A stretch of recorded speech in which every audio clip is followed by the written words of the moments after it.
नमस्कार। प्रधानमंत्री नरेंद्र मोदी यूक्रेन की यात्रा समाप्त कर चुके हैं और मीडिया में हर जगह उनकी यह यात्रा सुर्खियों में छाई हुई है। और कई जगह आप ये देख रहे होंगे, सुन रहे होंगे, रुक गया युद्ध, रुकवा देंगे युद्ध, ज़ेलेंस्की ने मान ली मोदी की बात, हो गई युद्ध रुकवाने की डील वगैरह वगैरह। लेकिन वास्तविकता क्या है? मोदी के यूक्रेन यात्रा का महत्व क्या है और क्या भारत का उद्देश्य था? क्या भारत इससे हासिल कर सकता है? क्या हासिल करना चाहता है? इन बातों को अगर तथ्यों के आलोक में देखें तो तस्वीर कुछ और उभरती है। यूक्रेन 1991 में जब सोवियत संघ टूटा तो यूक्रेन एक स्वतंत्र देश के रूप में अस्तित्व में आया और प्रधानमंत्री की यात्रा ऐसे समय में हुई जब यूक्रेन अपनी आज़ादी की सालगिरह मनाने जा रहा था। तो और ये भी एक बात है कि पहली बार इतने सालों में 1991 से अब तक कोई भी भारत का प्रधानमंत्री यूक्रेन गया नहीं था। नरेंद्र मोदी पहले प्रधानमंत्री हैं जो यूक्रेन गए। किन परिस्थितियों में वो यूक्रेन गए, पहले यह समझते हैं। जाहिर है करीब 2.5 साल से, फरवरी 2022 से यूक्रेन रूस के साथ लड़ाई लड़ रहा है।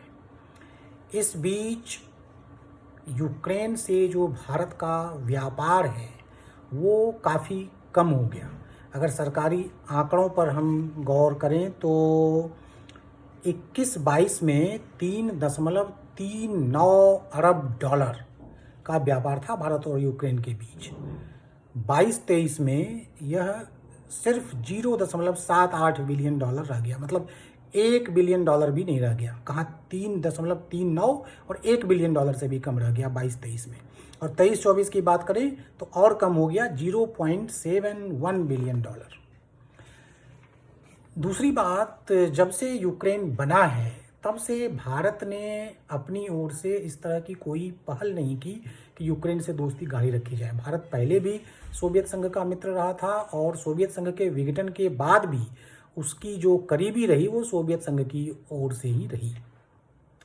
अब जो ऐसी परिस्थिति बनी जब युद्ध रूस और यूक्रेन के बीच आया तो भारत के लिए एक अवसर बना कि यूक्रेन से रिश्ते गाढ़े किए जाएं और उसके साथ इंगेजमेंट बढ़ाया जाए।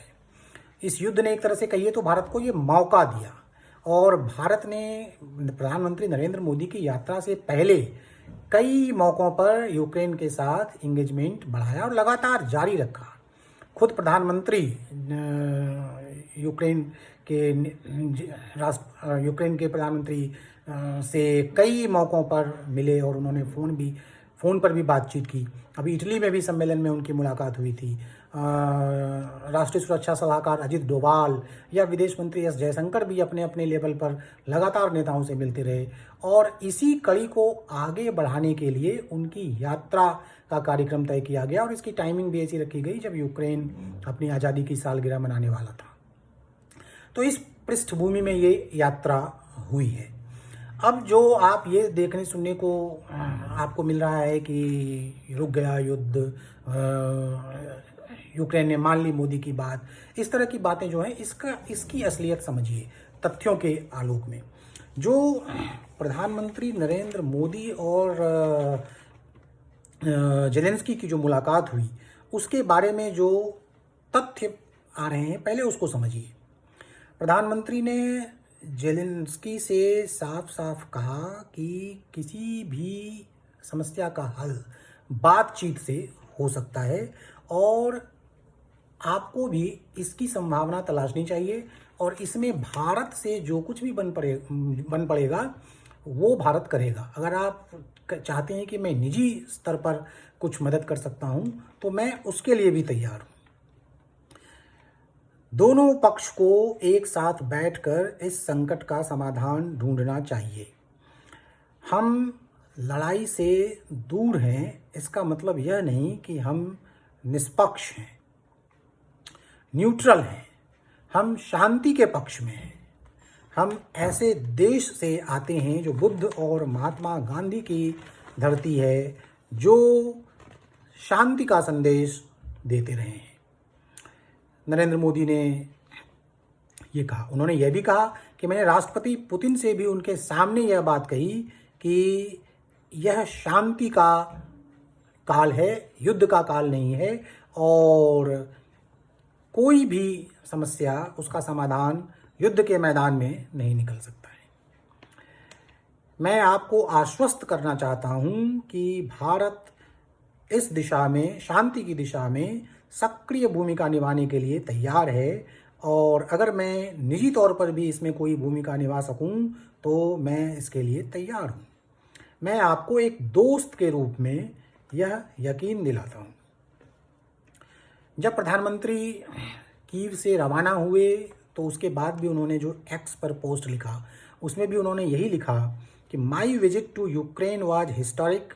आई came to this great nation with the aim of deepening India Ukraine friendship. Bharat और यूक्रेन की दोस्ती को गाढ़ा करने के उद्देश्य से मैं यहाँ आया था। उन्होंने ये नहीं लिखा कि मैं यहाँ पर युद्ध रुकवाने के लिए आया था या शांति समझौता कराने के लिए आया था, ऐसा कुछ नहीं लिखा उन्होंने। वो कह रहे हैं कि मैं भारत और यूक्रेन की दोस्ती गाढ़ी करने के मकसद से आया था। I had productive talks with president Zelensky. India firmly believes that peace must always prevail. I thank the government and people of Ukraine for their hospitality. तो ये प्रधानमंत्री का खुद का ट्वीट है। जेलेंस्की ने भी कहा कि आज इतिहास रचा गया। भारत के प्रधानमंत्री नरेंद्र मोदी ने यूक्रेन की पहली यात्रा की। हमारे देश की आज़ादी जब से हुई है तब से यह पहली यात्रा है भारतीय प्रधानमंत्री की, और वह यात्रा ऐसे समय पर हुई है जब हम स्वतंत्रता दिवस मनाने जा रहे हैं। एक साझा वक्तव्य भी जारी किया गया। इस वक्तव्य में भी यही कहा गया कि मोदी और जेलेंस्की ने इस बात पर बल दिया कि जो अंतर्राष्ट्रीय नियम है उसकी बहाली के लिए, उसे बरकरार रखने के लिए आगे सहयोग किया जाएगा। इसमें यूएन चार्टर सहित, और इस तरह से किया जाएगा कि जो क्षेत्रीय अखंडता और संप्रभुता है देशों की, वो अक्षुण्ण रहे, वो बहाल रहे, वो उसका सम्मान हो। दोनों इस बात पर सहमत हुए कि द्विपक्षीय समझौतों पर इस दिशा में आगे बढ़ा जाए।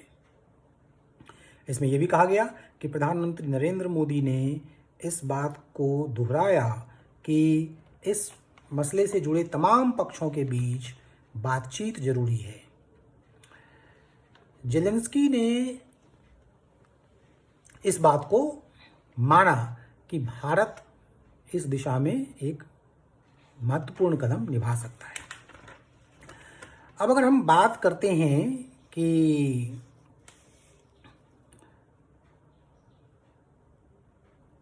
विदेश मंत्री ने भी जो वक्तव्य दिया, वो उस वक्तव्य में ऐसा कहीं नहीं है कि प्रधानमंत्री नरेंद्र मोदी शांति समझौता कराने गए थे, या जो विदेश मंत्री ने कहा वो सुनिए। विदेश मंत्री ने कहा कि मैं इस बात पर जोर देना चाहता हूं कि प्रधानमंत्री और राष्ट्रपति ने आगे सहयोग करने के लिए, अंतर्राष्ट्रीय नियमों की बहाली पर आगे सहयोग करने के लिए सहमति जताई। वहाँ पर भारत के एनर्जी ट्रेड को लेकर भी बात उठी, जो भारत इन दिनों रूस से तेल खरीद रहा है, इस बारे में भी वहाँ पर मसला उठा और इसकी सफाई भारत ने दी। जयशंकर का बयान है कि भारत के ऊर्जा व्यापार पर, रसिया के साथ ऊर्जा व्यापार पर, रूस के साथ ऊर्जा व्यापार पर उन्होंने कहा कि यह जो बातचीत के क्रम में यह मुद्दा उठा और यूक्रेन को इस बारे में बताया गया कि इस समय जो एनर्जी मार्केट है वो काफ़ी टाइट है। भारत तेल का बड़ा उपभोक्ता है, बड़ा आयातक है, क्योंकि ये तेल उत्पादन नहीं करता है। इसलिए इस तरह का ये तेल जो हम खरीद रहे हैं वह कोई पॉलिटिकल स्ट्रेटजी नहीं है, बल्कि ऑयल स्ट्रेटजी है हमारी। मतलब खरीदना हमारा एक तरह से मजबूरी है, कोई समझौता नहीं है। तो एक तरह से ये मुद्दा भी उठा। अब अगर हम बात करें कि भारत का जो परिप्रेक्ष्य है यूक्रेन के संदर्भ में, वो ये देखा जाता है कि यूक्रेन का महत्व भारत के लिहाज से, व्यापार के लिहाज से ज़्यादा है। रूस एक और जो यात्रा का कारण देखा जाए, यात्रा किस पृष्ठभूमि में हुई, प्रधानमंत्री रूस गए थे, वहाँ पर उन्होंने पुतिन के साथ काफ़ी दोस्ती दिखाई थी और यह बात भी कही थी कि शांति पर बात होनी चाहिए।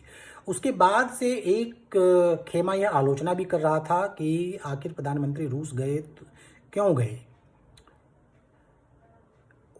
इन आलोचकों को शांत करने के लिहाज से भी कीव की यात्रा को देखा जाना चाहिए। और उनकी यात्रा के दौरान पुतिन से गले मिलने का सवाल उठा भी, मीडिया की ओर से ये सवाल आया तो एस जयशंकर ने इसका जवाब दिया कि देखिए ये हमारी संस्कृति का हिस्सा है। रूस में प्रधानमंत्री पुतिन से गले मिले, आज जेलेंस्की से भी गले मिले और हमने उनको कई अन्य नेताओं से भी इस तरह से गले मिलते देखा है। तो ये हमारी संस्कृति का हिस्सा है, आपकी संस्कृति का हिस्सा नहीं हो सकता है पर ये हमारी संस्कृति का हिस्सा है। तो उन्होंने उसे एक इंडियन कल्चर, भारतीय संस्कृति से जोड़ा। तो एक तरह से रिलेशन बिल्डिंग एक्सरसाइज के तहत प्रधानमंत्री नरेंद्र मोदी कीव गए। आप वैसे भी देखिए, आप अपने गांव का उदाहरण लीजिए ना। गांव में अगर दो लोग झगड़ रहे होते हैं तो आपको मुख्य रूप से तीन तरह के लोग मिलते हैं। एक तो आपके पक्ष में शामिल हो जाए, दूसरा जो विरोधी के पक्ष में शामिल हो जाए और तीसरा निष्पक्ष रहे। तो निष्पक्ष व्यक्ति जो रहता है वो अगर आता है तो वो किस तरह की बात करता है, तो भाई लड़ाई मत करो, लड़ने से कुछ नहीं होगा, मिल बैठकर मुद्दा सुलझा लो। बस इसी तरह से बात ये भी हो रही है। और आपके पास यानी उस तीसरे व्यक्ति के पास कोई पावर नहीं है जो आपको वो कह सके, आदेश दे सके कि लड़ाई बंद करो, नहीं तो तुम पर ये एक्शन हो जाएगा। अगर कोई पुलिस हो, अगर तो वो ये कह सकता है कि लड़ाई बंद करो, अब तुमको पकड़ लेंगे। तो भारत के पास ऐसी कोई शक्ति अभी नहीं है।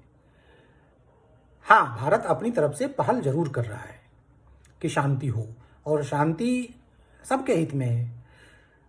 इस यात्रा से जो भारत तीन चीज़ें, एक तरह से जो सी राजा मोहन है उन्होंने इंडियन एक्सप्रेस में आज लिखा भी है कि भारत ने इस यात्रा से, प्रधानमंत्री नरेंद्र मोदी की यात्रा से तीन दिशा में कदम बढ़ाया। एक तो ये कि यूरोप की जो शांति की तलाश है उसमें भारत ने भी अपनी एंट्री कर ली।